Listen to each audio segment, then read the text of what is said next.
জীবনকে মাপার জন্য একক কোনো স্বীকৃত দাঁড়িপাল্লা নেই। এক একজনের কাছে এক এক রকম।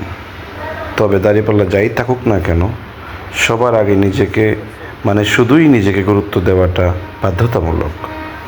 নিজেকে নিজে গুরুত্ব দিলে এবং সুস্থ রাখলে তবেই পরবর্তী স্টেপে পা রাখা সম্ভব। তা না হলে বর্তমান স্বার্থপর পৃথিবীতে আপনি বিলীন হয়ে যাবেন। ভাবছেন ভালো কাজ করে মানুষের হৃদয়ে বেঁচে থাকবেন, নিজ পরিবার, সমাজ, দেশ কিংবা পৃথিবীতে অমর হয়ে থাকবেন? ভুল, সম্পূর্ণ ভুল। মানবজাতি আর সেই মর্যাদায় নেই। এখানে একজন ভালো মানুষকে সবচেয়ে বেশি অপমান এবং লাঞ্ছিত করা হয়। এখানে ভদ্রতার কোনো মূল্য নেই, তাই সেই আশা করা থেকেও বিরত থাকতে হবে। তবে হ্যাঁ, মানুষ হিসেবে বেঁচে থাকার জন্য মৌলিক চাহিদার পাশাপাশি সবচেয়ে যে জিনিসটা বেশি প্রয়োজন তা হলো আত্মতৃপ্তি। আর আত্মতৃপ্তিটা আপনি ইচ্ছে করলেই পেতে পারেন।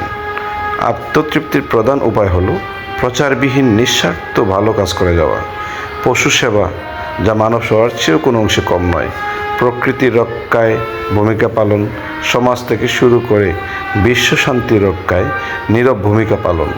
তার চেয়ে বড় সেবা হলো কারো ক্ষতি করা থেকে বিরত থাকা। সৃষ্টিকর্তা আমাদের সকলের সহায় হন।